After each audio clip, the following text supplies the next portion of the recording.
po, makakaupo na po tayong lahat. Kumusta po tayo? Kumusta po ang nagdaang linggo natin? Amen. Salamat sa Panginoon. Tunay nga na kapag kasama ang ating Panginoon, may problema man, may pagsubok man, but still, andito pa rin tayo dahil ang Lord ang nagbibigay sa atin ng kalakasan at patuloy na biyaya sa ating mga buhay. Amen po. Happy Mother's Day nga po pala sa buhay ng bawat isa. Amen. Happy Mother's Day sa lahat ng mga nanonood, ng mga kananayan. Amen po. Kay Pastora, hello po dyan. Alam ko nanonood kayo dyan. Happy Mother's Day po sa lahat. Amen po. Lalong-lalo na ang ating po kasing pag-uusapan ay may kinalaman sa magbiyanan. Manugang at biyanan. Yan. Ang mga manugang, magbiyanan, magbatian po kayo dyan ng Happy Mother's Day. This is our time. Amen po. Kasi bihira or merong mga magbiyanan or manugang na hindi po magkasundo. Di po ba? Meron pong, syempre, pagka ayaw ng biyanan yung manugang, parang iritado, makita lang, iritada or ano. Di ba po? Dapat lagi po tayong magmahalan. Yan. Kasi po, ang ating mensahe po ay, sa oras na ito ay matatagpuan po sa Ruth chapter 1,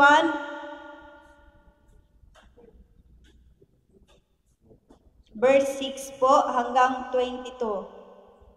Samahan niyo po akong basahin. Kung kayo po ay may mga Bible, basahin po natin ito. Ruth chapter 1, verse 6 hanggang 22. Ganito po ang sinasabi. Babasahin ko po. Chapter 6. Ang pamagat po nito ay bumalik sa Bethlehem si Naomi kasama si Ruth.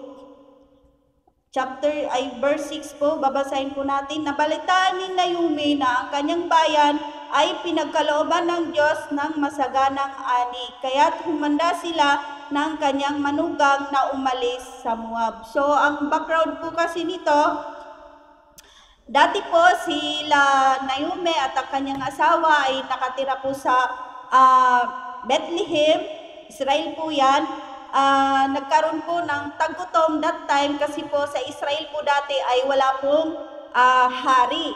Ang mga na bumuno po doon ay mga hukom po. So nagkaroon po ng taggutom sa Bethlehem, kaya itong si Naomi at ang kanyang asawa ay pumunta ng Moab at doon po muna sila nanirahan ng pansamantala sa Moab po. Tapos may dalawa po siyang anak. Ang anak po niya ay si Malon at Kilion. So doon po nakapag-asawa ang kanyang mga anak ni Naomi. Dalawa lang po ang anak niya. Dalawang lalaki, si Malon at Kilion po. Tapos so doon na po nag-asawa itong Malon at si Kilion. Ang kanilang mga napangasawa ay mga Moabita po. So, ganito po. Ito po ang kanyang mga manugang po ni Naomi na napangasawa po ng dalawa niyang anak ay si Orpa at si Ruth. Itong binabasa natin ay si Ruth. Yun po ang dalawa niyang manugang. So, kaya sinabi niya dito, nabalitaan ni Naomi na ang kanyang bayan ay pinagkalooban ng Diyos ng masaganang ani, kaya't humanda sila ng kanyang mga manugang na umalis sa Moab. This time po, si Naomi po, ang biyanan ni Ruth ay wala na po siyang asawa kasi namatay po si Elimelech. Tapos, after 10 years naman po ay namatay din po ang kanyang mga anak na lalaki. Si Kilion at si Malon, namatay po sila. So, ang naiwan na lang po sa kanila ay yung kanilang ang manugang ni Naomi na si Orpa at si Ruth. Magpatuloy po tayo. Naglakbay nga silang pabalik sa Juda, ngunit sa daay sinabi ni Naomi sa kanyang dalawang manugang, umuwi na kayo sa dati ninyong tahanan. So, nagpasya itong si Naomi kasi this time naman, ang bayang Israel, ang Bethlehem ay pinagpala ni Yahweh. So, masagana. Pinagpala siya sa masaganang ani ng sebada. Kaya nagpasya si Naomi na bumalik sa Bethlehem. Kaya nung nasa daan na sila, eto nga sabi po dito, naglakbay nga sila pabalik ng Juda, ngunit sa dahil sinabi ni Naomi sa kanyang dalawang manugang, sabi niya, umuwi na kayo sa dati ninyong tahanan. So parang gusto ni Naomi na yung kanyang dalawang manugang ay hindi sumama sa kanya. Pinapauwi na niya itong dalawa niyang manugang sa kanilang bayan. Ito po ay Moab, sa Moab. Umuwi na kayo sa dati ninyong tahanan at manirahan sa inyong mga nanay. So, yun nga, pinapauwi na sa kanilang bayan at sa kanyang nanay, sa kanilang mga nanay, itong dalawa niyang mga manugang. Kung paanong naging mabuti kayo,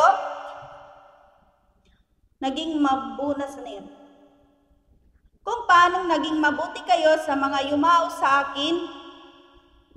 at sa akin, naway maging mabuti rin sa inyo si Yahweh. Kasi itong dalawang manugang niya is napakabait siguro kay Naomi, no?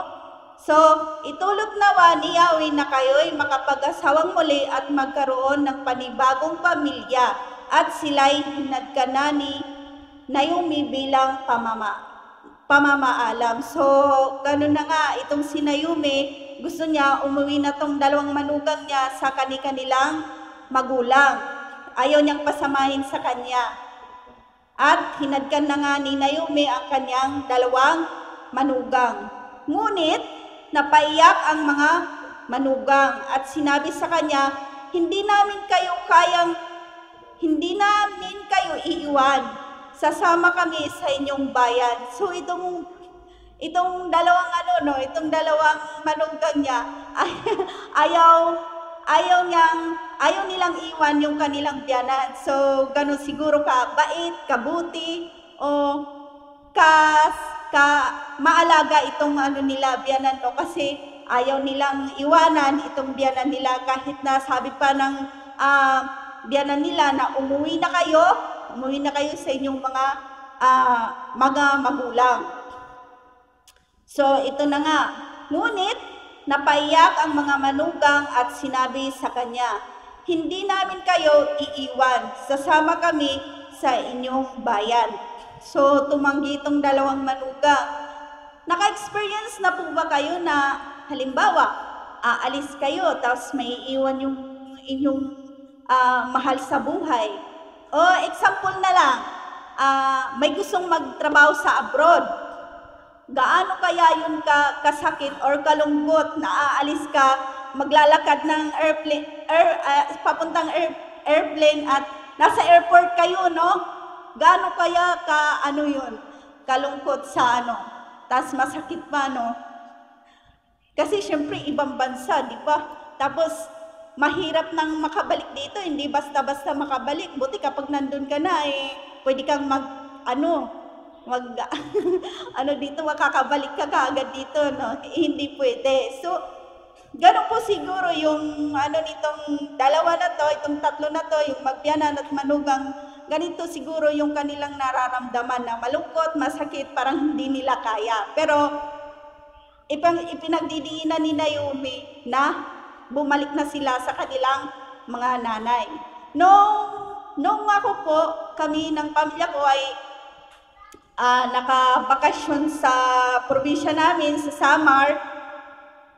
Ang pagpunta ko po doon ay sobrang excited ako. Tapos, masayang-masaya ako kasi after how many years? 16 years.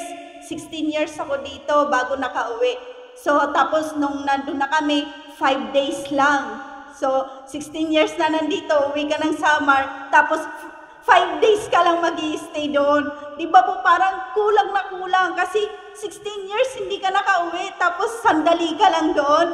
So, nung paalis na kami doon sa bahay namin sa Samar, syempre, hindi ko pinakita sa mga magulang ko na nalulungkot ako, nasasaktan, or mamimiss ko sila. Kasi syempre, parang Parang ayaw ko umiyak, hindi ko pinapakita. Pero deep inside, masakit no or malungkot kasi magkakaiwalay na naman kami, hindi ko na naman sila makikita. Pero yun, parang yun lang, malungkot. Malungkot kapag nagpapaalaman na, no? Na halimbawa, hindi mo sila nakita ng ilang taon tapos sandali mo lang sila makikita.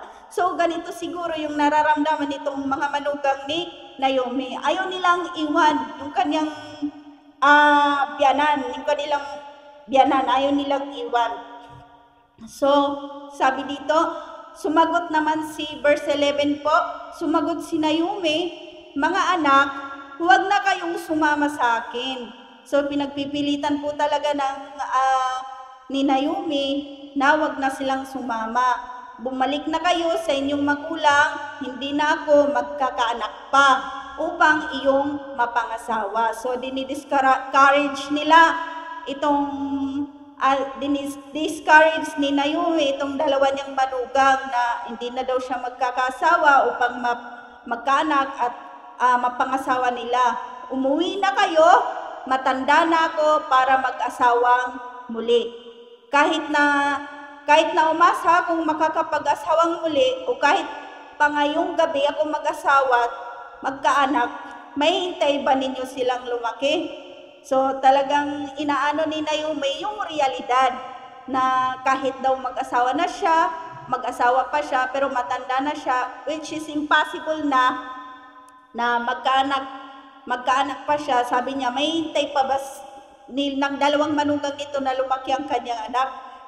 So, alam ninyong ito hindi na mangyayari. Kaya, mag-asawa na kayo ng iba. Pinabayaan ako ni Yahweh at hindi ko nais madamay kayo sa aking kasawian. Kasi nga, si Naomi ang term niya dito ay pinabayaan na daw siya ni Lord. Kasi namatayan ng mga anak, tapos asawa. Tapos parang naghirap pa siya. Pagkasabi nito ay lalo silang nag-iyakan. Lalong nag-iyakan yung dalawang manugang niya. At hinadkan ni Orpa ang kanyang biyanan at nagpaalam na. So, itong isang manugang ni Naomi na si Orpa, iniwan niya si Naomi. Talagang bumalik siya. Sumunod siya sa kanyang biyanan na umuwi. So hinadkan ni Orpa ang kanyang biyanan at nagpaalam na. So bumalik si Orpa sa kanyang bayan at sa kanyang magulang. Ngunit nagpaiwan si Ruth. Ito ang maganda dito yung verse 15. Sinabi ni Naomi kay Ruth, ang bilas mo'y nagbalik na sa kanyang bayan at sa kanyang mga Diyos. Umuwi ka na rin. So parang sinasabi dito ni Naomi, ano pang hinihintay mo? No, kasi umalis na yung isa, ikaw din. Kaya sabi niya, umuwi ka na rin. Pero ito ang magandang sagot ni Ruth. Sumagot si Ruth. Verse 16, huwag po ninyong hilinging iwanan ko kayo. Hayaan na ninyo akong sumama sa inyo. Saan man kayo pumunta, doon ako pupunta. Kung saan kayo tumira, doon din ako titira. So parang naninindigan talaga si Ruth, no? Na talagang hindi niya iiwan si Naomi. Ang inyong bayan ang magiging aking bayan. Ang inyong Diyos ang magiging aking Diyos. Kung saan kayo mamatay, doon din ako mamamatay. At doon din ako maliliping. Parusahan sana ako ni Yahweh ng pinakamabigat na parusa kung papayagan kong magkalayo tayo maliban na lamang kung paghiwalayin tayo ng kamatayan. So, sobra po yung katapatan ni Ruth sa kanyang biyanan, no? Hindi niya iiwan si Naomi na kanyang biyanan, sasamahan niya ito saan man magpunta, at ano lang daw ang magkakapaghiwalay sa kanila? Kamatayan. Sobrang katapatan ni Naomi sa kanyang biyanan, So parang tinakwil na niya ang kanyang bayan or ang kanyang nanay kasi kung saan si Naomi, ay doon din si Ruth. No. Nang matiyak ni Naomi na hindi talaga magbabago ang isip ni Ruth na sumama sa kanya, hindi na siya tumutol. So, pinabayaan na ni Naomi na sumama si Ruth sa kanya. Kaya't nagpatuloy sila sa paglalakbay pagdating nila sa Bethlehem. Nagulat ang lahat. So, ito na, nandun na sila sa Bethlehem. Nakarating na sila sa bayan ni Naomi. So, nagulat ang lahat. Hindi ba't si Naomi ito? So, baka merong nag-uumpukan doon. So, uso na din pala yung marites, no? Joke. Merong nag-uumpukan doon. Sabi ng mga tao doon,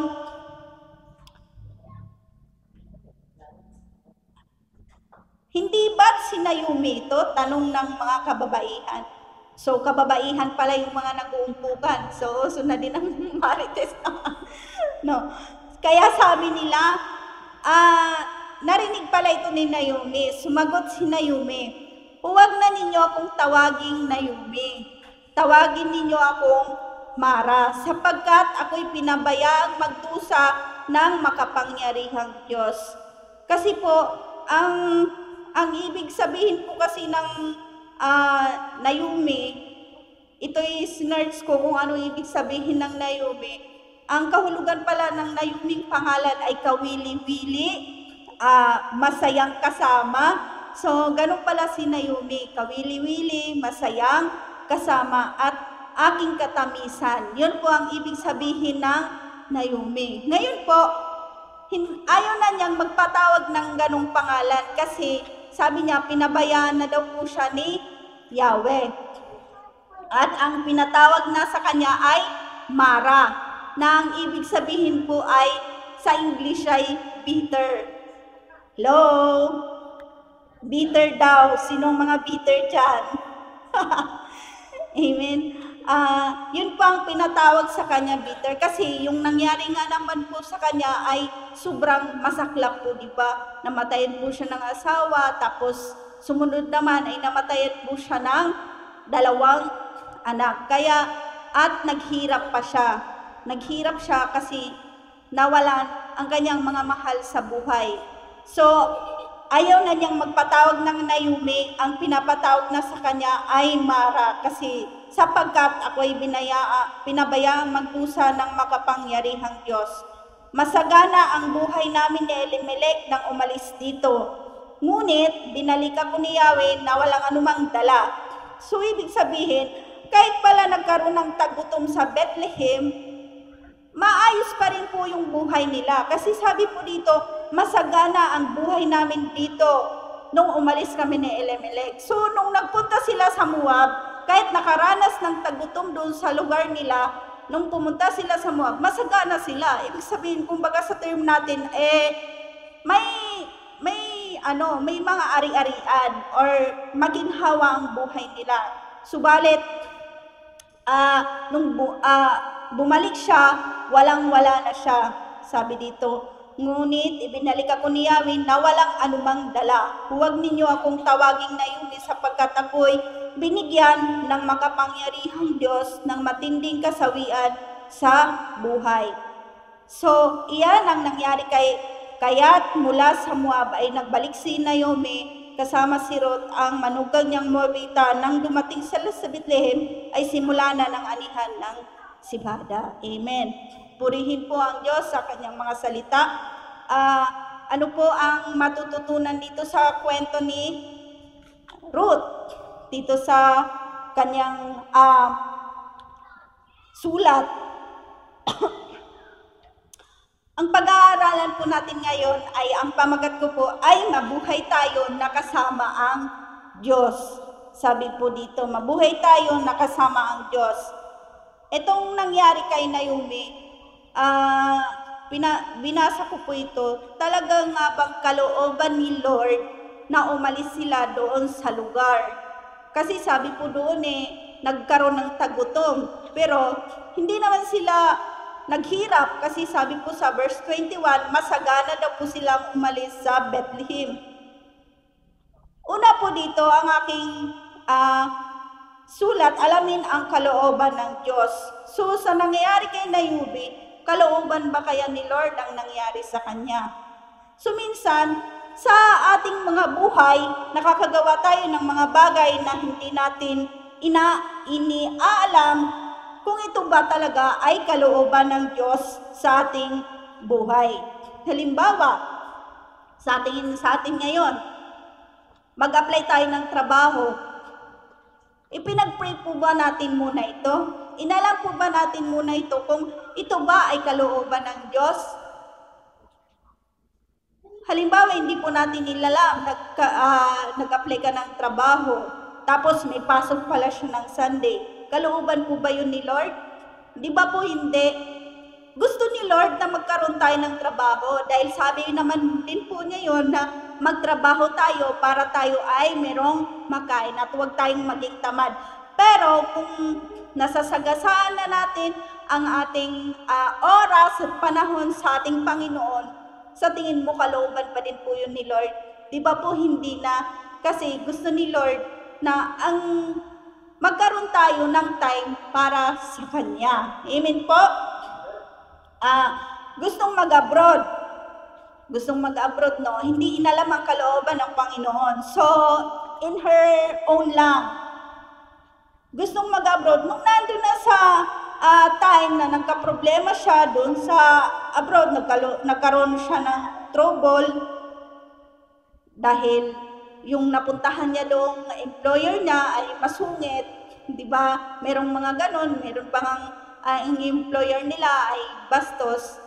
So, yung mga ganong bagay po nating ginawa, ito po ba ay inilapit muna natin sa ating Panginoon? Di ba po? Dapat, pag tayo ay mayroong gusto or mayroong tayong mga plano na ating gagawin sa ating mga buhay, ipaalam muna natin ito sa ating Panginoon at mag-wait po tayo. Yun po kasi inaalam natin ang kalooban ni Lord. Hindi yung nagdidesisyon lang tayo na sa ating sarili, basta may magustuhan. Di ba po? Dapat inaalam muna natin ito kung kalooban ba talaga ito ni Lord sa ating mga buhay para ang ending po ay hindi po tayo nagsasuffer. Amen po. Or gustong magnegosyo, halimbawa magnegosyo ng nagkaroon ka na ng negosyo, hindi mo inalam kung paano mo i-manage yun.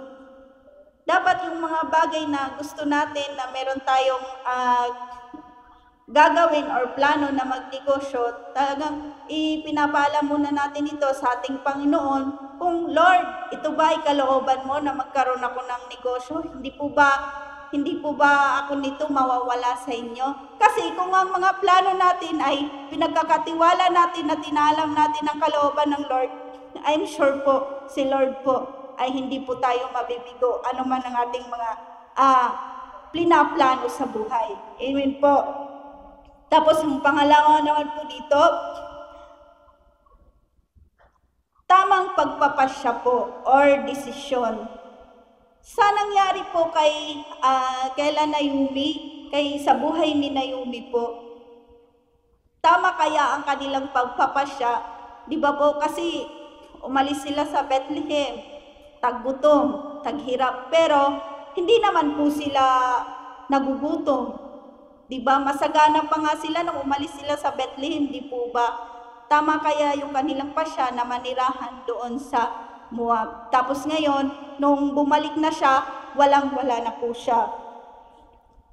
Tamang pagpapasya po.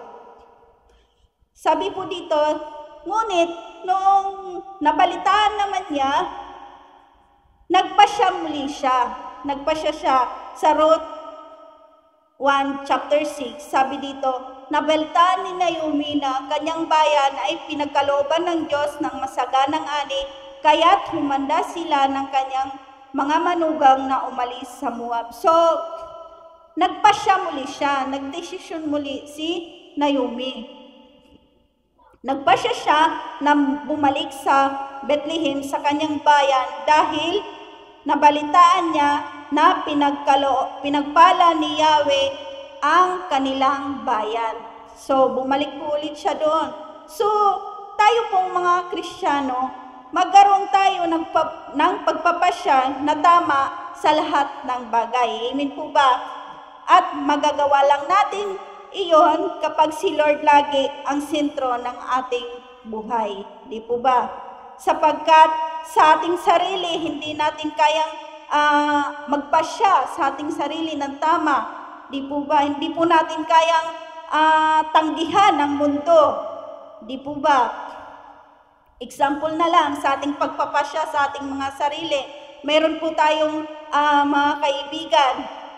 Halimbawa, meron tayong mga kaibigan, hindi pa mananampalataya. Inaya po tayo, oras ng sahuran, inaya po tayo na, tara, huwag ka muna umuwi, happy-happy muna tayo.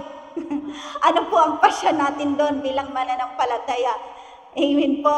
So, hindi po tayo magpapasya ng para sa kapapahamak ng ating sarili. Kung ikaw ay mananampalataya, dapat tanggihan mo ang alok ng mundo.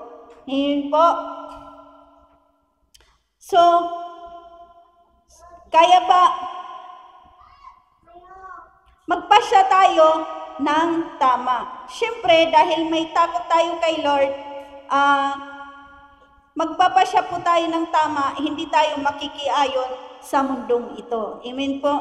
Minsan, kaya tayo nagkakaproblema dahil mali ang ating mga pasya. Amen po. Nagkakaproblema po ba tayo sa mali nating mga pasya? Dahil hindi po natin iyon ipinagkakatiwala sa ating Panginoon.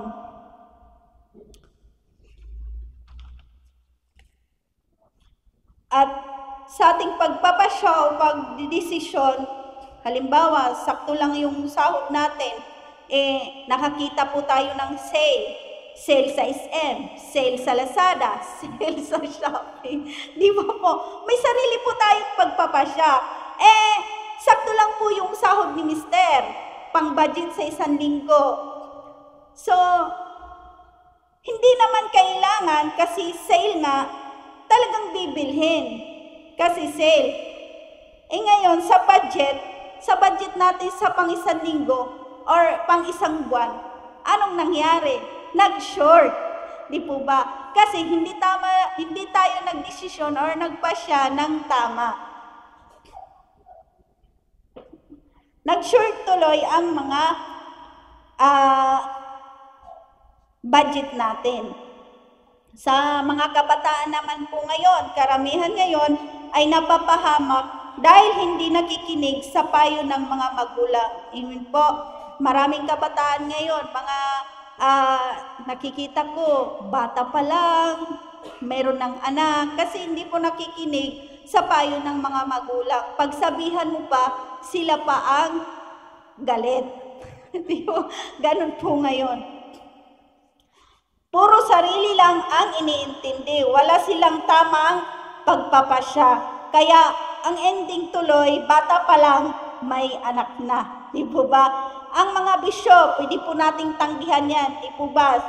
Yan, kung naisip mo sa sarili mo na hindi makakabuti sa iyong kalusugan, tamang kapasyahan ang iyong gagawin. Para po hindi tayo magkaroon ng kasakitan or halimbawa malalang sakit.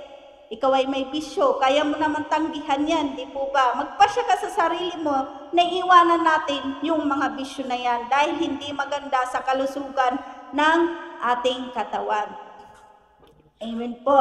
Sapagkat yan ang gusto ni Lord na wag natin sirain ang ating katawan. Ang ating katawan kasi ay templo yan po ng ating Diyos. Amen po. So, kung ang salita ng Diyos ay maririnig, ang sabi po sa Kawikaan chapter 1 verse 4, sabi dito, mabibigyan ito ng talino ang mga walang karanasan at ang mga kabata ay matuturuang magpasya ng tama. Amen po. So, kung ang salita ng Diyos ay maririnig, ang walang alam ay magkakaroon po ng talino at magkakaroon po ng kaalaman, ng karanasan, at ang mga kabataan naman po, ang sabi po dito sa kawitkaan, ay matuturuang magpasya ng tama. So kung ang salita ng Diyos ay ating naibabahagi, nasishare natin ng mga kabataan or kahit sino man ng salita ng Diyos, sapagkat ang salita ng Diyos ay makapangyarihan, di po ba? Mag-share ka lang, kunwari lang, o hindi niya naintindihan, pero pag si Lord ang umano sa kanyang puso, kumilos sa kanyang puso, kahit gaano man katigas ang puso mo, kayang ni Lord palambutin ang puso ng bawat isa. Amen po.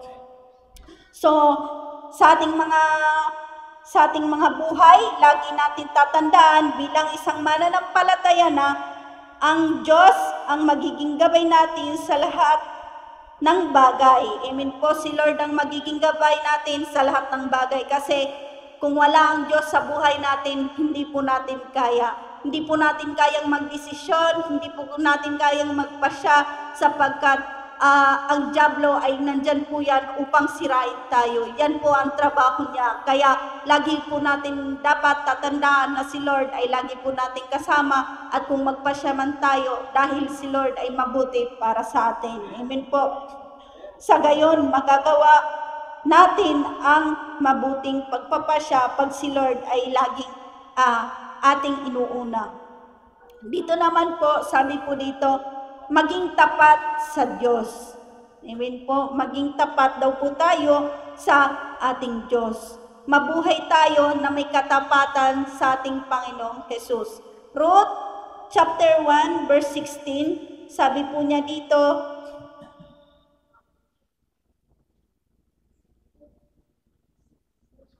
sumagot si Ruth, huwag po ninyong hilingin, iwanan ko kayo. Hayaan na ninyo akong sumama sa inyo saan man kayo pumunta.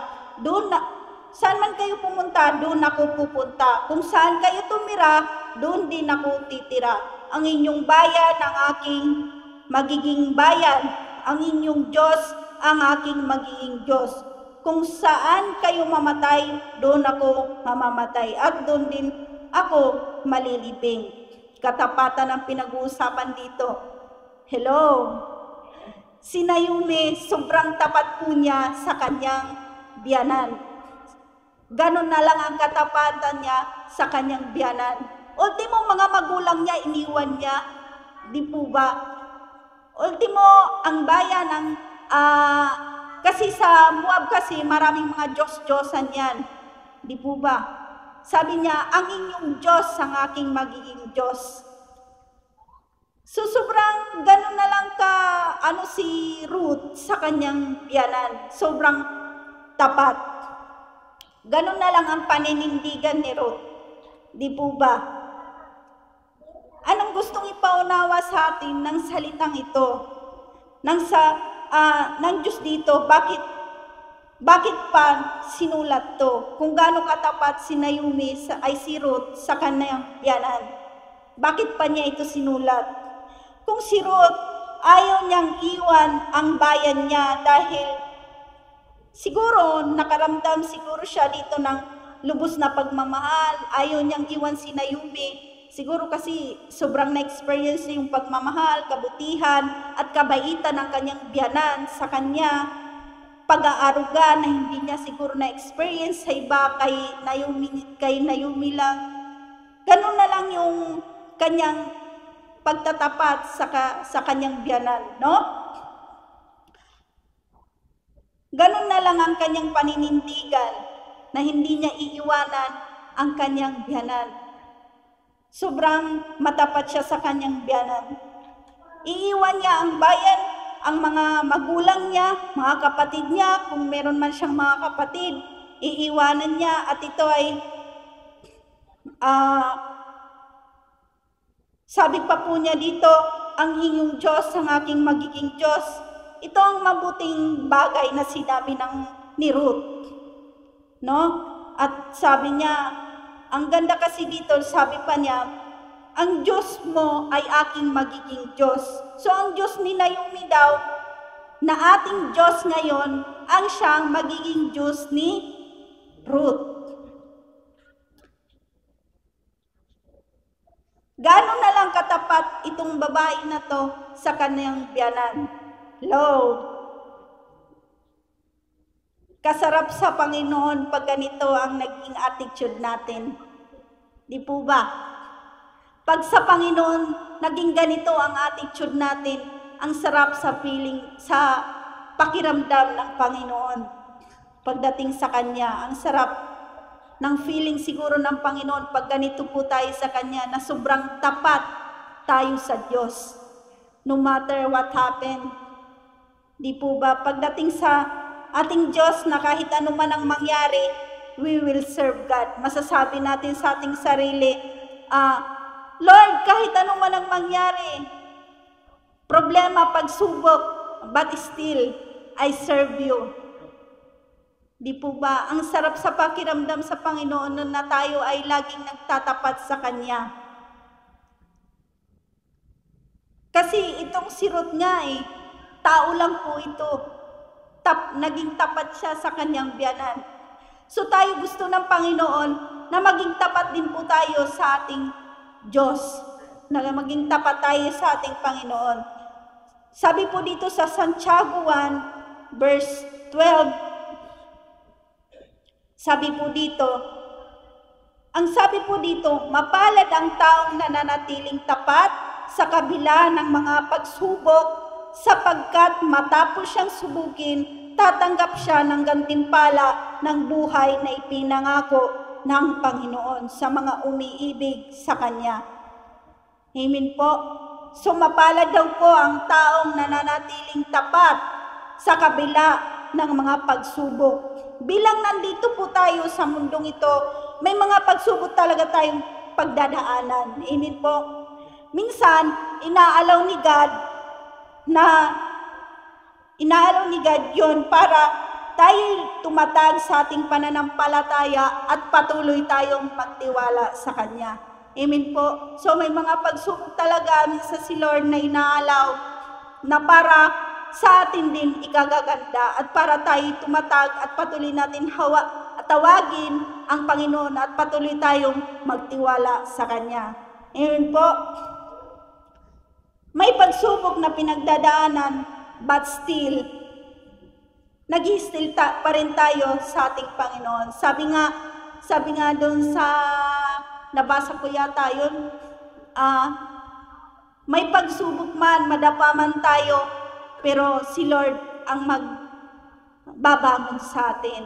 Ang Kristiyano, pag tayo ng problema, lulubog tayo sa tubig, pero hindi po tayo malulunod. Sapagkat si Lord, hindi niya tayo hahayaan na malunod.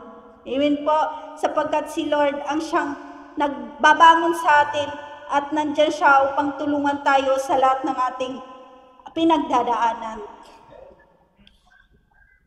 Basta, ano man ang pagsubok natin, Lord, still maglilingkod pa rin ako sa iyo. May mga iba po kasi na nakaranas ng problema o halimbawa nakaranas ng problema or may inayawan sa loob ng simbahan. Diba po, hindi po maiwasan yun.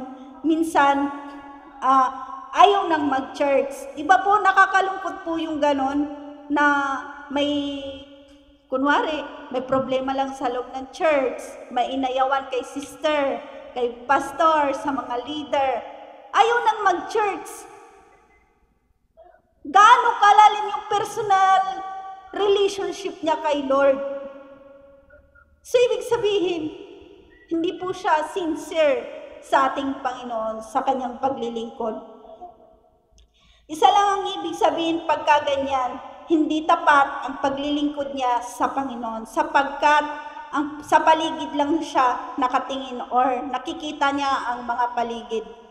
At walang malalim na kaugnayan sa ating Panginoong Diyos. Ang sabi po sa mga awit 100 verse 5, sabi po dito, sapagkat ang Panginoon ay mabuti, ang kanyang tapat na pag-ibig ay magpakailanman. So ang tapat na pag-ibig ng Panginoon ay magpakailanman. At ang kanyang katapatan ay sa lahat ng salinlahi. Amen po. Yung sino mang kikilala at kikilalanin ng Panginoon, ay ang Panginoon ay tapat sa magpakailanman. Amen po. Kung itong si Naomi ay si Ruth ay tapat sa kanyang biyanan, higit po lalo ang ating Panginoon. Laging tapat, walang hanggan ang katapatan niya sa atin, walang hanggan ang kabutihan niya sa atin, walang hanggan ang kanyang pag-ibig sa atin. Amen po. Kahit minsan tayo hindi tapat sa Kanya, but still si Lord nandyan pa rin. Nakakagawa tayo ng mga mali, nakakagawa tayo ng hindi po kalugod-lugod sa Panginoon, nagkukulang tayo spiritual, but si Lord still nandyan pa rin para sa atin. Amen po. Higit sa lahat, ang ating Panginoon ang mabuti. Kung itong si Ruth ay mabuti or si Naomi ay mabuti sa kanyang manugang, hindi po niya iniwan. Kung si Ruth ay mabuti, higit na mabuti ang ating Panginoon, higit na mapagmahal ang ating Panginoon, at laging tapat magpakailanman sa atin. Kahit na tayo madalas ay nagkukulang, pero ang Panginoon still nandyan pa rin po sa atin. Amen po. Purihin po ang Panginoon sa kanyang mga salita. Palakpakan po natin ang ating Panginoon. Inanyayaan po ang lahat na tumayo. Tayo po'y manalangin.